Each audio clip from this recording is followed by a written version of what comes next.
आप सभी माताओं बहनों को आने वाले करवा चौथ व्रत की ढेर सारी शुभकामनाएं। भगवान श्री हरि विष्णु आपकी जोड़ी हमेशा सलामत रखें और आप जीवन पर्यंत अपने पति की लंबी आयु के लिए करवा चौथ का व्रत करती रहें, यही कामना करती हूँ। और इसी कामना के साथ आज का जो वीडियो है वो मैं शुरू कर रही हूँ। दोस्तों, आज के वीडियो में मैं आप सबके साथ शेयर करूंगी करवा चौथ व्रत वाले दिन यानी चौथ वाले दिन, चतुर्थी वाले दिन यदि किसी कारणवश चंद्रमा दिखाई नहीं देते हैं, मान लीजिए कि बारिश हो रही है या बादल बहुत ज़्यादा हैं या कई बार ऐसा होता है कि हमें चंद्रदेव के जो दर्शन है वो देखने को नहीं मिलते हैं, तो ऐसे में हमें क्या करना चाहिए। कई बार बहनें जो हैं वो ऐसी जगह पर रह रही होती हैं जहाँ पे उन्हें बहुत दूर दूर तक चंद्रदेव के दर्शन नहीं होते हैं, किसी बड़ी सिटी में, बड़े फ्लैटों में, तो चंद्रदेव के दर्शन जो है वो नहीं कर पाती हैं। तो ऐसे में उनको क्या करना चाहिए, इस वीडियो में संपूर्ण जानकारी आप सबके साथ शेयर करूंगी। तो चलिए वीडियो को कर लेते हैं शुरू और जान लेते हैं चंद्रमा के बारे में ये समस्त महत्वपूर्ण जानकारी। जैसे कि करवा चौथ का जो व्रत है वो आने वाला है, आने वाली 10 अक्टूबर को दिन शुक्रवार को पूरी विधिवत रूप से करवा चौथ का जो व्रत है वो रखा जाएगा। ऐसे में बहुत सारी ऐसी बहनें जो चंद्रदेव के दर्शन नहीं कर पाती हैं, ऐसे में उनको बहुत ज़्यादा परेशान होने की आवश्यकता नहीं होती है। जैसे कि जो चंद्रमा निकलने का समय होगा वो सब जगह का थोड़ा सा अलग होगा। वैसे 7:15 बजे से चंद्रदेव के दर्शन होने प्रारंभ हो जाएंगे, लेकिन सभी राज्य के अनुसार कहीं 5 मिनट 10 मिनट पहले तो कहीं आधा घंटा तक का समय जो है वो कम ज़्यादा हो जाता है। जैसे अभी यूपी, पंजाब और महाराष्ट्र की दोनों स्टेट की अगर मैं लूँ, तीनों की, तो सब जगह 5-10 मिनट का, लेकिन महाराष्ट्र में कुछ नहीं तो 20 मिनट का फ़र्क जो है वो पड़ता है, तो 20 मिनट बाद निकलता है। तो यदि आप मान लीजिए करवा चौथ का व्रत रख रहे हैं तो हाल ही में जो कैलेंडर आता है, जो मान लीजिए पेपर में आ जाता है, अभी बहुत सारी जगह आप देख सकते हैं, और समय जो है करवा चौथ में चांद कब किस समय कहाँ निकलेगा वो सभी जानकारी जो है वो अभी मिल जाती है। तो अभी आपको क्या है कि जो आपके यहाँ का समय है वो समय निकाल के रख लेना चाहिए कि किस समय आपके यहाँ चंद्रदेव के दर्शन जो है वो होने वाले हैं। तो जैसे मान लीजिए मोटा मोटा मैं आप सबको समझाऊं कि 8:30 बजे चंद्रदेव निकलने का समय है आपके यहाँ, तो आप क्या कीजिए कि सारी तैयारी कर लीजिए, 8:30 बज जाएं।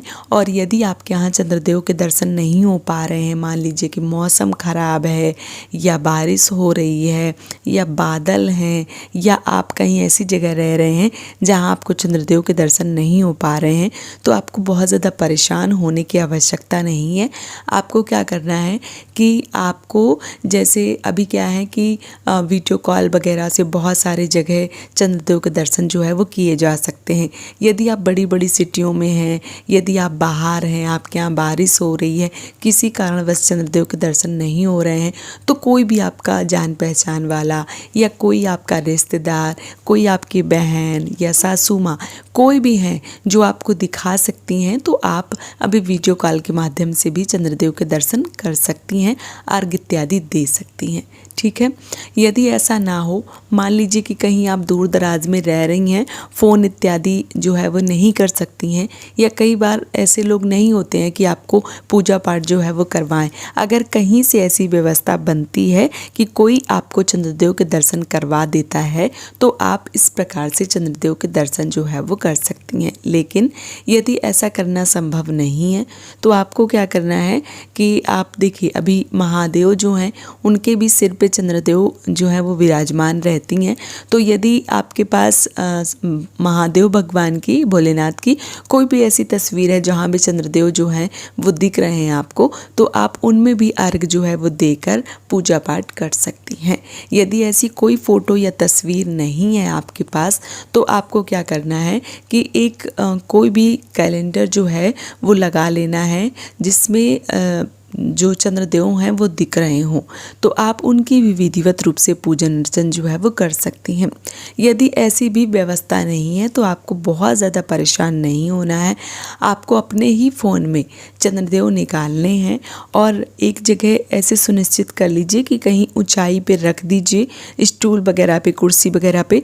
और नीचे क्या है, नीचे आप एक कोई मान लीजिए बकेट रख दीजिए, या कोई मान लीजिए ऐसी टोकरी या तसला कुछ भी ऐसे रख दीजिए, और वहाँ पे आप फ़ोन में देख के चंद्रदेव को जो अर्घ है वो दे सकती हैं। जो उनको पूजा पाठ है, जिस प्रकार से आरती हो गया, अक्षत हो गया, वो सारी चीज़ें जो है वो कर सकती हैं। ठीक है, तो इस प्रकार से भी चंद्रदेव के जो दर्शन है, जो पूजन है, वो किए जा सकते हैं। अब कई बहनों के प्रश्न आते हैं कि मान लीजिए कि हमने पूजा जो है वो किसी भी फ़ोटो में ना करी हो या किसी भी फ़ोटो में कर ली हो, तो हमें जो भोजन इत्यादि है, यानी कि जो व्रत का पारण है, वो हमें कब करना चाहिए। तो देखिए, यदि आप पूजा करते हैं तो आप ध्यान रखिए, कुछ नहीं तो कम से कम आधा घंटा पूजा में लग ही जाता है। आप बहुत जल्दी करेंगी तो 10 मिनट लग जाएगा, 15 मिनट लग जाएगा, लेकिन इससे कम तो नहीं लगेगा। जब पूजा करते हैं, बाकायदा पूरी चौकी लगा के विधिवत रूप से पूजा की जाती है। इसके साथ ही साथ चंद्रदेव को अर्घ दिया जाता है, चंद्रदेव की आरती उतारी जाती है, अक्षत पुष्प इत्यादि समर्पित किए जाते हैं, और जो भी भोग प्रसाद है वो लगाया जाता है। तो जो टाइम है वो लग जाता है।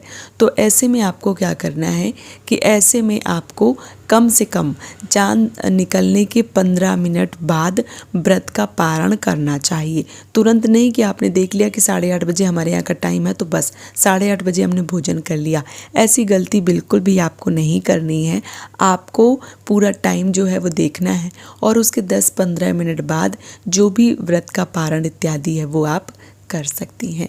इसके साथ ही साथ बहुत सारी जो बहनें हैं उनके ये प्रश्न आते हैं कि मान लीजिए कि जो करवा चौथ है उसमें हमने चंद्रदेव को जैसे दर्शन कर लिए, सामने से ही देख लिया, पूजा पाठ कर लिया, तो जो व्रत का पारण है वो हम रात्रि में ही कर सकते हैं।